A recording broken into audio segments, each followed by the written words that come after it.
Hello again, everybody. Hope y'all are doing well. Semester's going well. Everything's starting strong, continuing strong now that we're into the semester. Today we're going to be, I'm just going to be walking through um, constructing a survey in Qualtrics. That's what we're going to do today.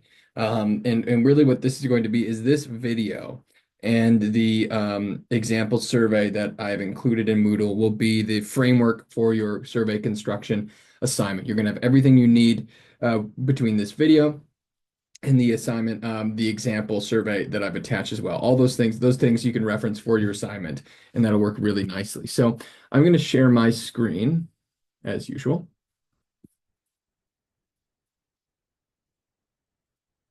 All right, there we are.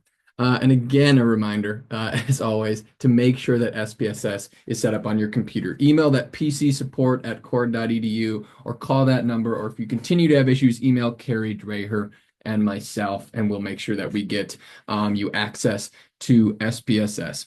Also wanted to talk about this assignment, the survey questionnaire assignment due Wednesday. So let me actually take a look at the Moodle page now.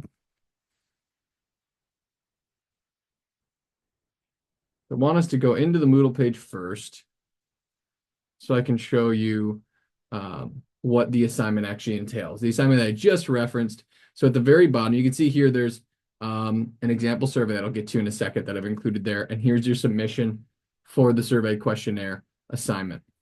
So let's go down to that survey questionnaire assignment. So what you're going to do is you're going to build a survey in Qualtrics, which I'll get to in just a second. That'll be part of today. You're going to propose a larger question that you would like to answer using a social survey. So design a survey questionnaire with at least 10 survey questions that'll help to answer. Your questions must include each of the basic types of survey questions discussed in class. So that's what we're going to get to too. So that's open-ended questions, ordinal scale, Likert scale, multiple choice, ratio level questions. That's what I'm talking about there. You must also include demographics, at least three demographic questions in your survey. There must also be instructions for the person completing the questions. Skip logic pre-introduction question, and an appropriate introduction to the survey and appropriate closing statement. That includes your contact information and disclosures as the researcher. You'll be able to see that model that I've built out for you in the assignment framework. So the assignment itself, again, you're going to propose that question, identify a research question, the survey structure, so your introduction, the instructions you set, your closing statement, and then the coding of the questions and the numbering of the questions. We'll get to that today as well. Survey questions itself. So you need to include at least 10 survey questions. You need close-ended questions, at least two. You need at least two Likert scale questions, at least one ranking question, at least one open-ended question, and then at least 2 to 3 demographic questions. So, and additional types that you can include, I've also discussed, we'll discuss in class today, and then I have included in the assignment framework, the example survey. And then it says there, avoid the common survey errors like too many loaded questions, double-barreled questions, ambiguous wording, and excessive complexity. And then you're going to actually export into a Word document and submit that way. And I've actually included an old recording of a class walkthrough there, as well as how to create select all apply questions, and then a Qualtrics beginner tutorial as well.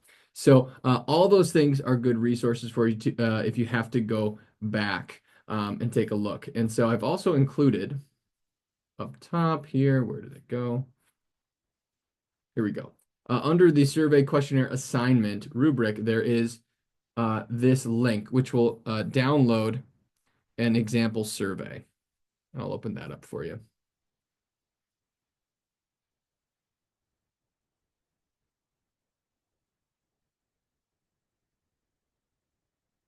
Let me share that now too.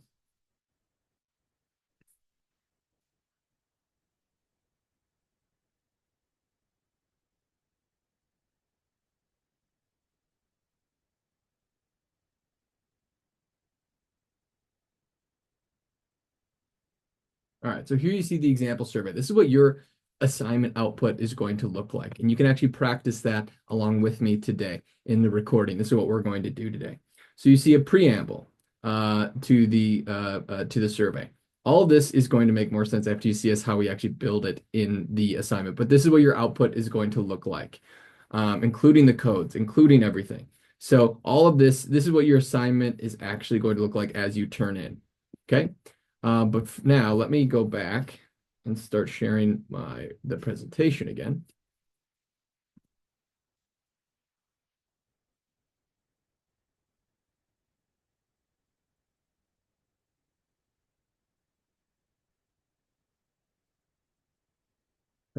Bit here.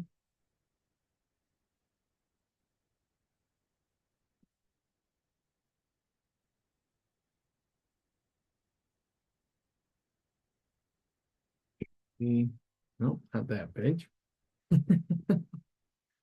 Technology, I tell you, it's a lovely thing. There we go. So that is the assignment. We just went through it, and it's going to make more sense. You can go look into the Moodle page and see that as well. Also wanted to, as you saw, it was due Wednesday. So we are going to have an asynchronous day. So there's no recording on Wednesday because I want you to use that time to actually go through and complete your survey question or assignment. So then it gives you that time to actually practice in Qualtrics, and it also allows you to use that time to ask me any questions you have or need help, anything you need help with about the assignment. Okay. So you have actually Wednesday, this time that 1:20 to 2:30 is just, you can section that off just to do your assignment and to practice it. Again, SPSS Access, I already mentioned that. Now, constructing surveys. These are the things we're going to go over today. We're going to go over the structure of a survey, the types of questions in a survey, coding of questions, question labeling, survey logic, and then exporting into Word. All this is going to help you for how you actually are going to do your assignment. So let's get into structure. So I'm going to go to Qualtrics. So you're going to need to go to the Concordia's Qualtrics account, okay? And I will link that on the Moodle page to make sure you have it. Let me just mark as a reminder there.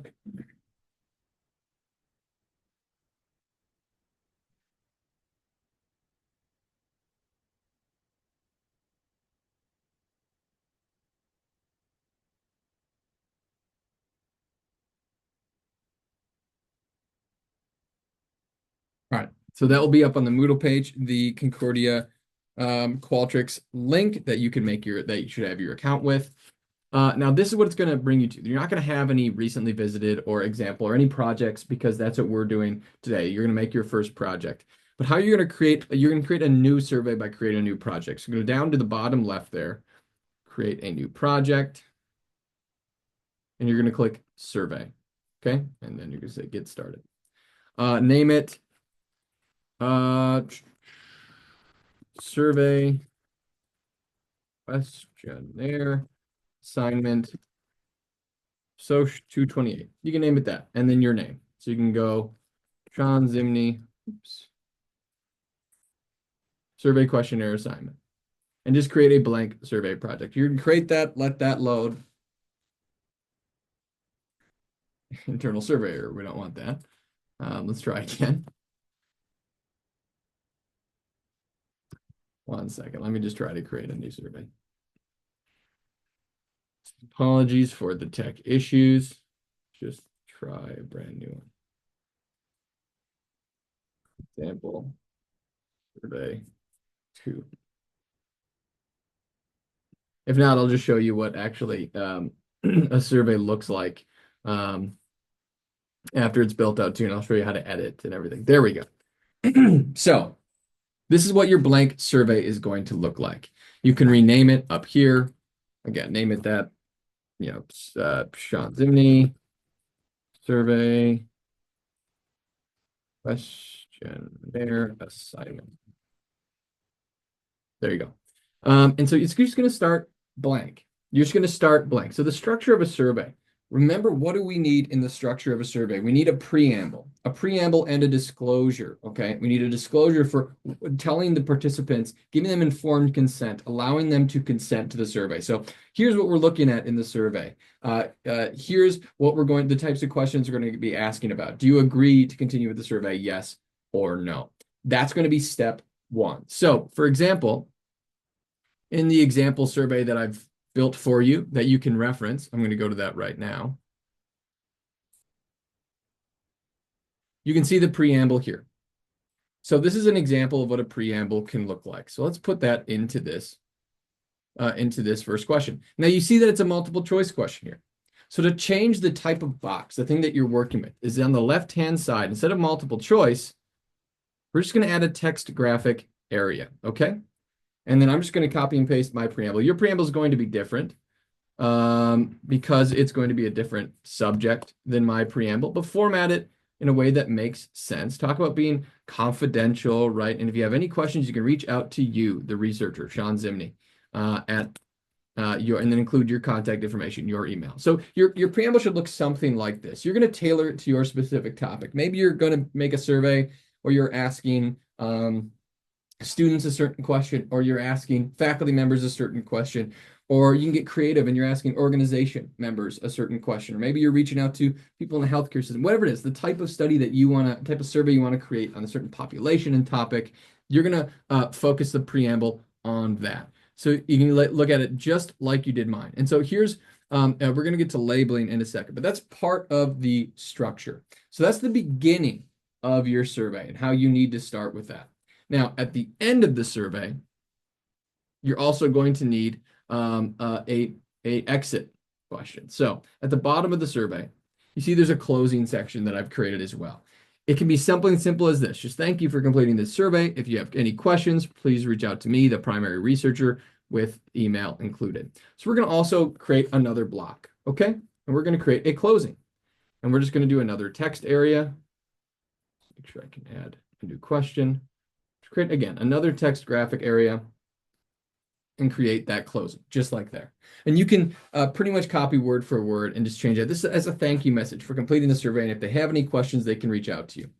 So now in our structure, we have our beginning and our ending, but we need our middle, right? We need the content question. And there are going to be two different sections that I want you to create. There's going to be first a section for demographic questions. So race, age, gender, those sorts of things that you're going to ask, because you're going to need to ask some demographic questions. Then the other block I want you to create, and you see I just add block questions, what I did, is your core content questions, the types of ordinal or interval scale, the questions that you're asking about. Like for here, for example, the subject of this survey that I'm creating is students' perceptions and experience around Concordia's sociology department. So those are going to be the questions I ask about Concordia's sociology department to respondents, to students who are taking this survey.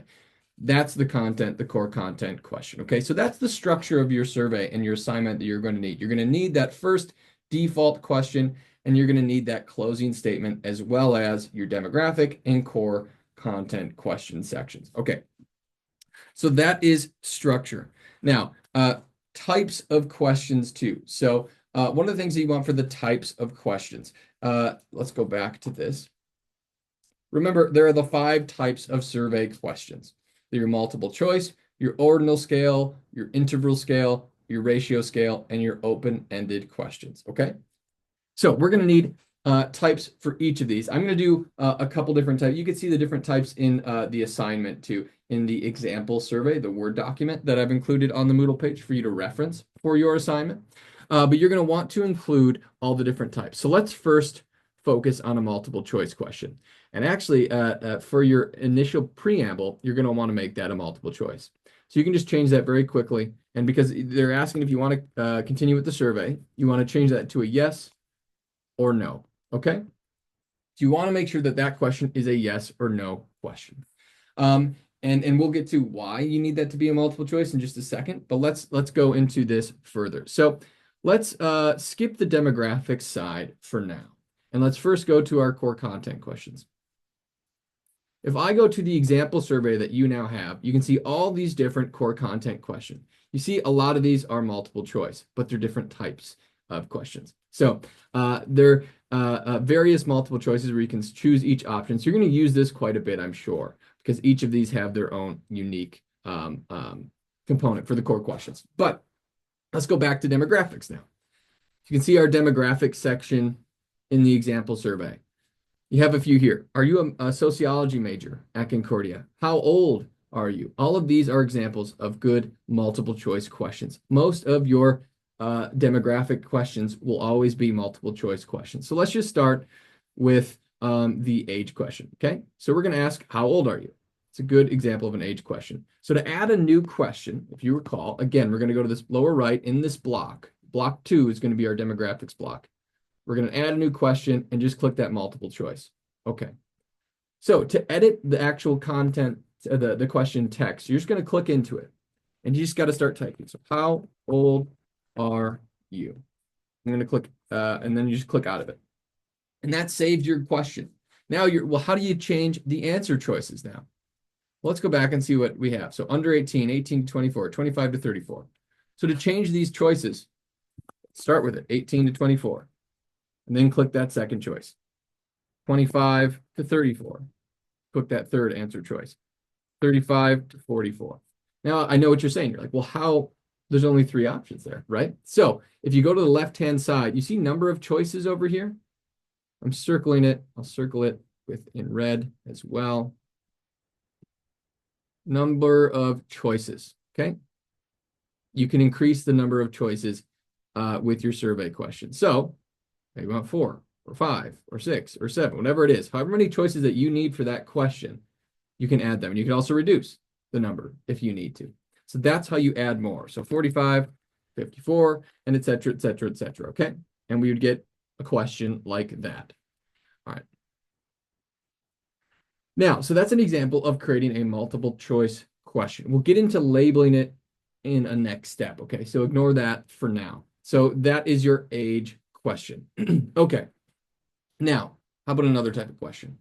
Ordinal scale questions. You remember the difference with ordinal, interval, and ratio scale? Let's go over those really quickly. So ordinal scale is really the most common type of survey question. So it's important that that the space between each option, whether it's a number range or a feeling range, are somewhat equal. Things like likelihood, satisfaction, agreement scale. So do you disagree or agree with the following statement? Strongly agree, neither disagree, neither agree nor disagree, disagree, strongly disagree. Those are examples of ordinal scale variables. You see those probably most often. That's an example of ordinal scale. So let's, and compared to an interval scale, which is that the distance between the points are equal. So let's make sure, let's go in and choose an ordinal scale. Let's go create an ordinal scale variable here.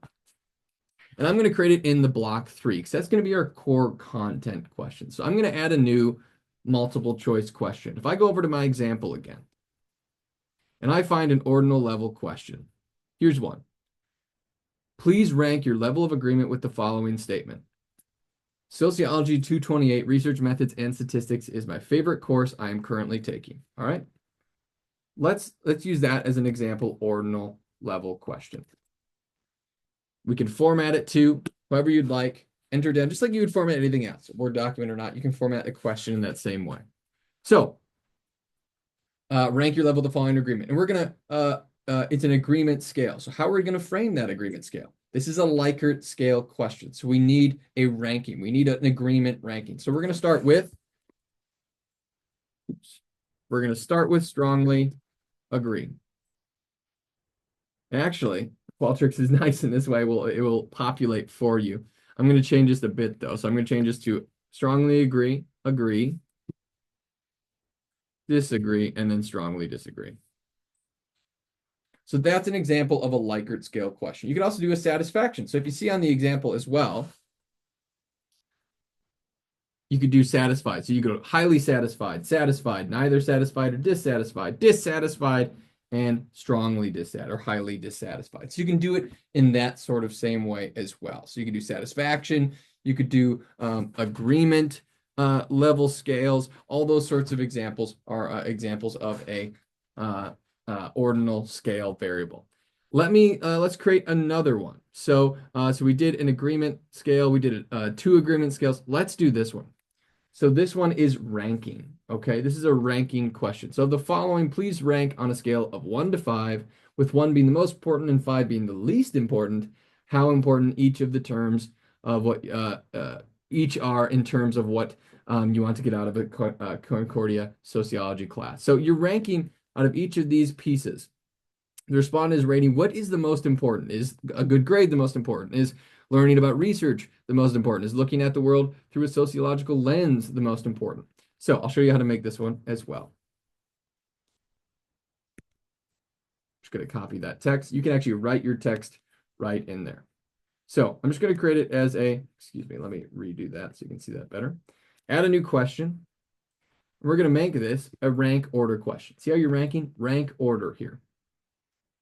Let's copy that text in here.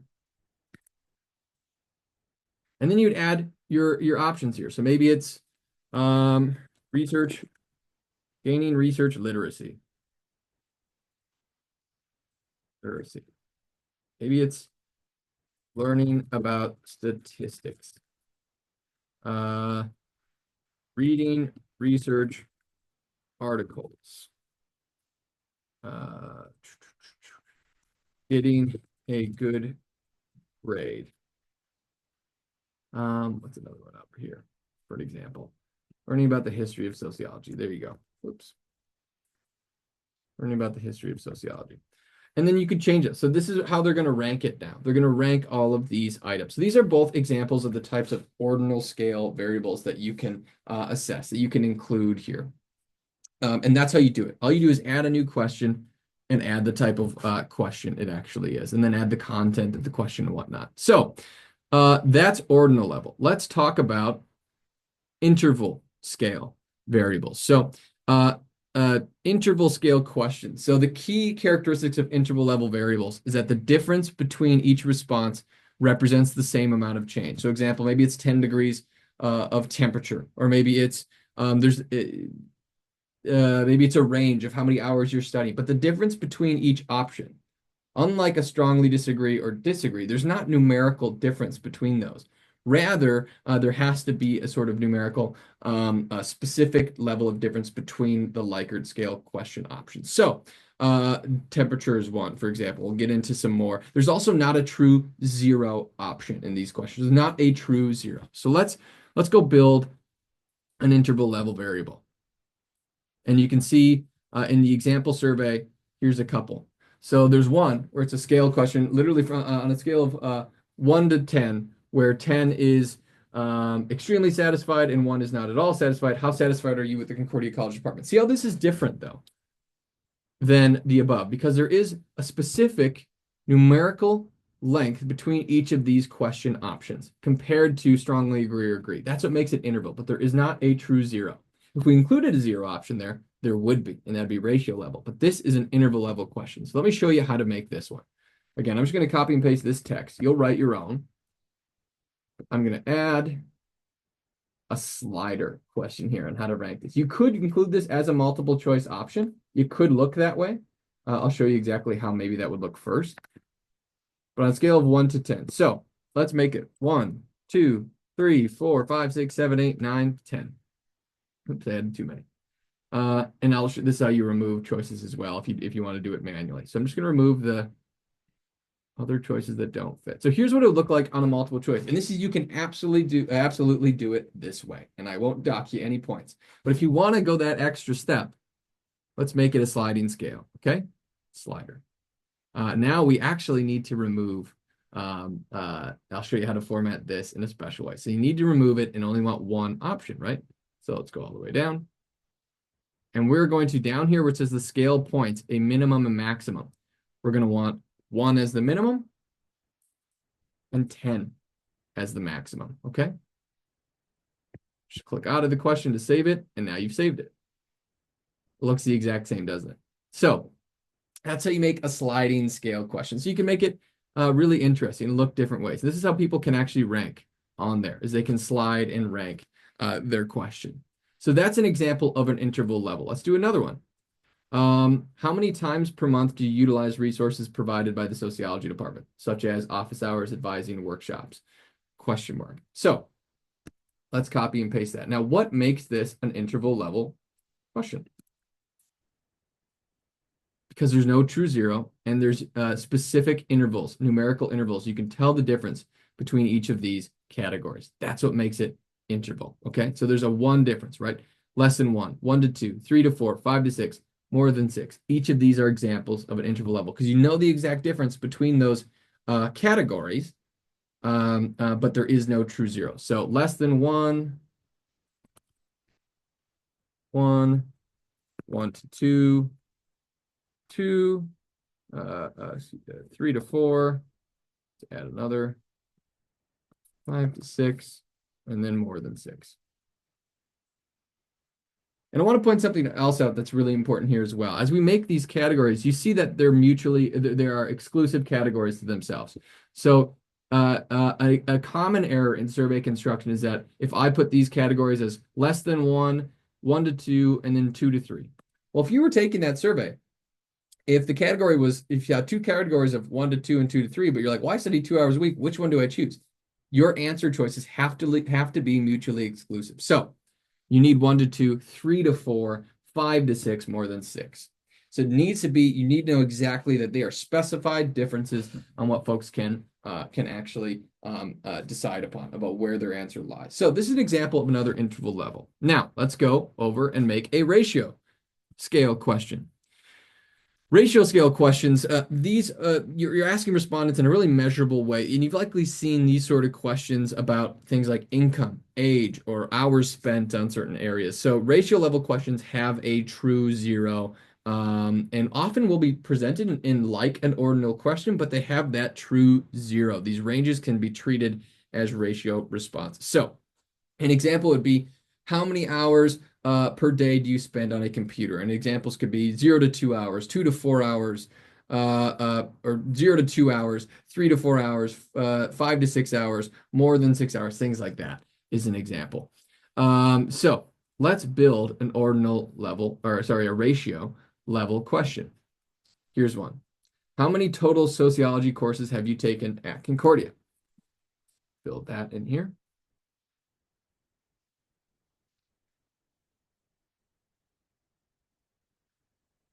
And why is that going to be ratio level? Now, if I included 1, 2, 3, 4, 5, or 6, that's an interval level because there's not a true zero. Now, on this one, there is, though. See, the range is 0, 1 to 2, 2 to 4, 5 or more. That's actually, do you see a common error in that one? Anyone name the common error in this question that we need to edit? It's that they're not mutually exclusive, right? So let's change this. So this would have to be 3 to 4. Oops.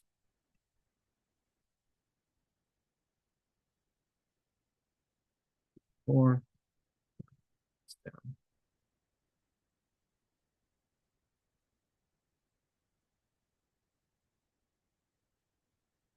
5 or more. Okay. You see how those are mutually exclusive now? Okay, so let's go build that out then. You build it out the same exact way. 0, 1 to 2, 3 to 4, 5 or more. That's an example of a ratio level question, okay? And that's how you would build it out, just in the same way you built out others. Another one would be here. On average, how many hours a week do you spend studying or completing coursework for sociology courses? It ranges from 0 to 10 or more. And the reason why that's ratio, again, is you have that 0 point. You have that 0 point here for the ratio level. So that's how you build out those ratio level questions, okay? Let me just make a quick note.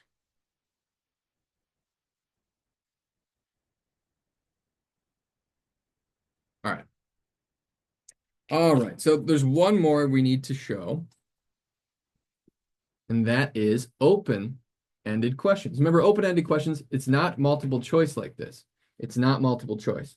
Rather, it's an open-ended like this. So here's an example. What would improve your enjoyment of sociology courses at Concordia College?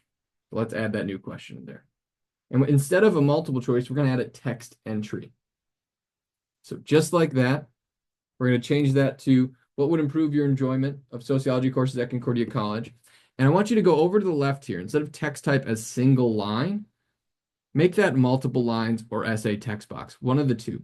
Does not really matter, but make sure they have enough space to complete that question because there's going to be a lot of information they can include. So that's how you create an open-ended an open-ended question in Qualtrics. It's called a text entry. So that's what you do for that. And there actually is one more too, a multiple options. So let's say I wanted to ask a multiple option question, right? So which of the following sociology professors have you taken a class from at Concordia? Select all that apply. You want to make sure that you include those directions, select all that and apply for multiple options. Well, of course, you can take classes from multiple professors, right? So let's add that question. Add it as just a normal multiple choice to start. Add your text in there. Say, Mr. Zimney, Mrs. Johnson, Mr. Johnson, Mrs. Smith, whatever it might be. And so you can only select one option like a normal multiple choice here. Now to change that, you go to the left and under answer type, instead of allow one answer, you allow multiple answers. And that's what allows you to change that into a multiple option question. So those are the different types of questions you're going to include in your assignment. And again, it's a more polished version is in that Word document that shows this exact survey that you can model your questions off of. I'm more focused on making sure that you know how to build it in Qualtrics, as well as you know the different types and can label the different types of questions. There's also different demographic questions you can model off of as well. Okay, so let's go back to constructing surveys. So those are the types of questions. Now we're going to code the questions. We need to numerically code survey questions. So let's go back to our survey and edit. So why do we need to numerically code the data? Because that's how we statistically analyze. So let's say we wanted to get an average score from this question. You're thinking, well, how do we get an average on an agreement scale question?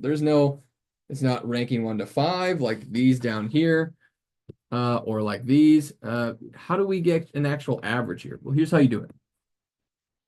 You're going to click into that question. So just left click into that question. Scroll down on the left side. Go to recode values. Click that button.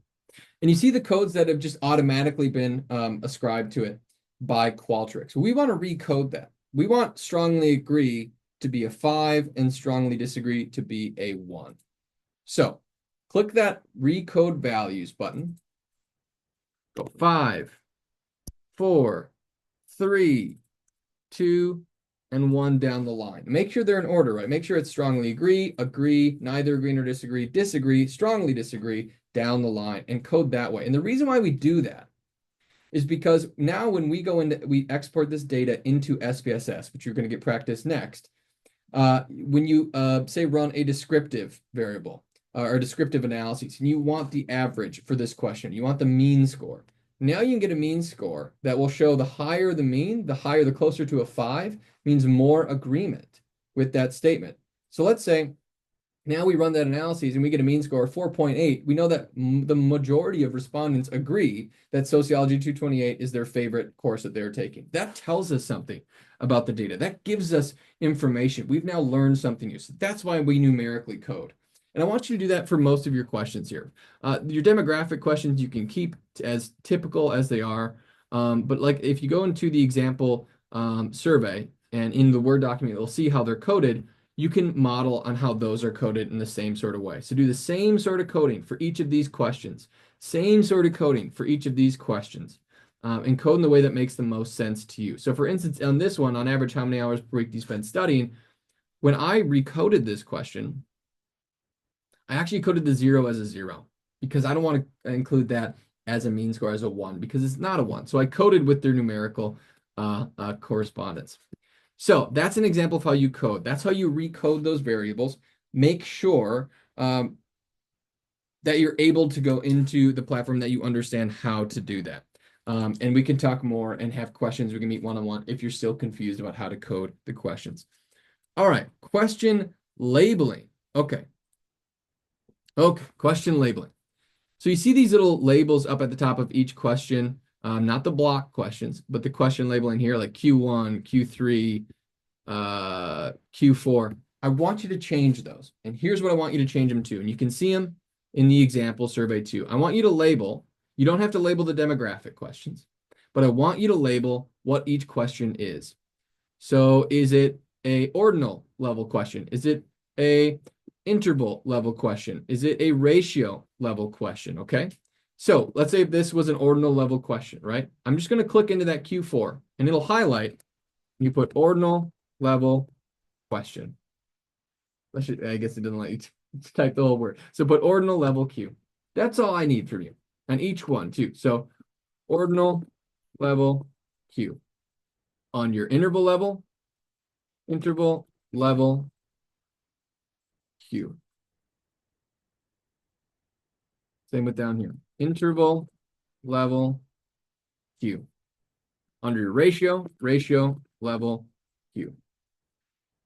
Open-ended Q. Multiple options Q. That's all I need to make sure that they're labeled so that it's showing that you're identifying which are which, that you're identifying which are the open-ended questions, which are the ratio questions, which are the interval and the ordinal questions, okay? That's what I care about. And then up here, I want you to change the question for the preamble to preamble. I want to make sure that you're identifying that and can change that. And the same with the closing. So I want you to change the closing question to just title it closing. Just wanting to make sure that you're identifying which pieces, which structure of the survey, which types of questions are specifically labeled, okay? And I also want you to label the blocks of questions. And I'll show you exactly how to do that the same exact way. But instead of the question, it's higher up. So in this question block, I want your first one to be called preamble. And you label it just like that. I want your second, your demographics questions, to be labeled demographics. I want your core questions to be core questions. And then finally, I want your block for the closing to be labeled closing. Okay? Simple as that. But I want to make sure you're labeling it consistently and identifying the right areas. Okay. And then constructing surveys, the second to last one, survey logic. So what survey logic is, it allows us to put in places where if a respondent asks or answers a question in a certain way, it either skips over other questions or delivers them to certain other areas of the survey. The most simple one, and the one that we're going to use, is our skip logic. Okay, we're going to use a skip logic for our preamble. And what we're going to do is that if someone says, do you wish to continue with this survey? And they select no, well, that skips them to the end of the survey so they don't actually take it. Because we don't want them to say, do you wish to continue with the survey? No, and then we show them the questions. They're saying they don't want to continue with the survey after we've described it. And that's informed consent. That's their choice, their self-direction to do so. So 2 things we're going to do. We're going to add a requirement, and we're going to force a response. This is the only question we're going to force a response to. So what all that does is it makes sure that they have to answer this question to move on. Now, to make skip logic, we're going to go down here under question behavior and click on skip logic. Now, it's going to skip from this question to blank. So we're going to skip, and it's already probably going to have it for you. And instead of end of the block, we're going to do end of survey. Skip to the end of survey if, instead of yes, we're going to click no, if no is selected. And we're going to confirm. So now, if folks take this, after you would have published this survey, if folks select yes, they continue on with the survey. If it selects no, it skips them all the way to the end of this survey. That's all that is. So you need to include survey logic, your skip logic there. Finally, exporting into Word. So after you're done, after you've completed this survey, here's what you're going to do. I'm going to do it on the completed survey on the example. So again, here's your example survey that you can model off of. It's in Moodle, so please go model off of that. You're going to go up to Tools in the upper left-hand corner here with the little drop-down. So click on Tools, go down to Import/Export, Export Survey to Word. Click on that. And I want you to click on all of these components here. So you don't have to do survey flow or include graphic, but all of the top options here that you see, export that. And all you have to do is click on Export, and it's going to export it into a Word document for you. Now I'll show you what that looks like. Let me share my full screen, actually. 1 second.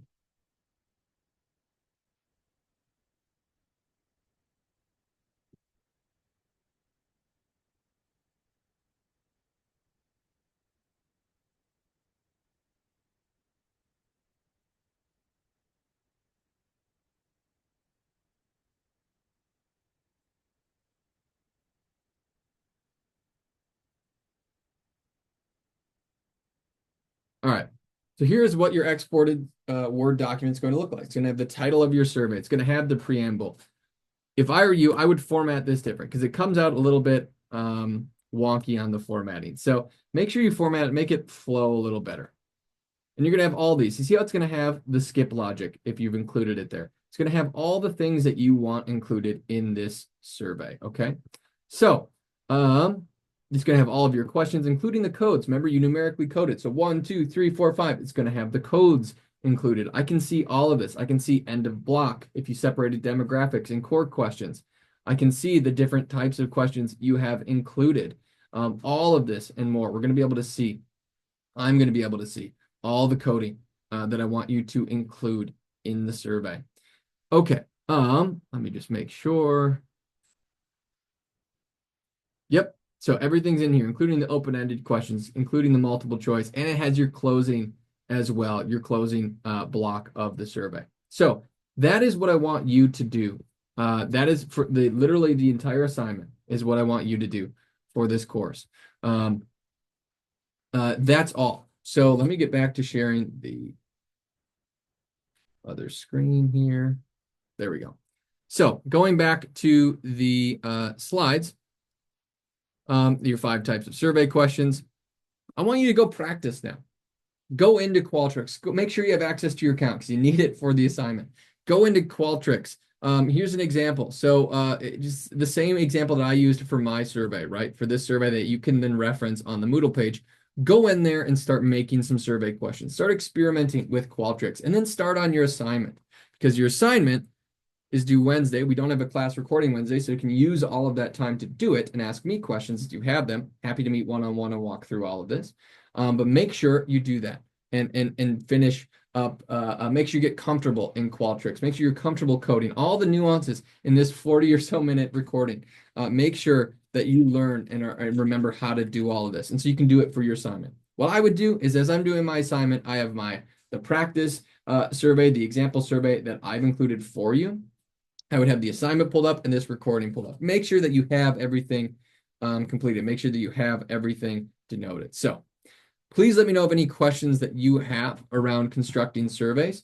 I'll be available to meet one-on-one if you would like to. But other than that, please let me know how I can be of help and then of any questions that you have. I will see you in our next session.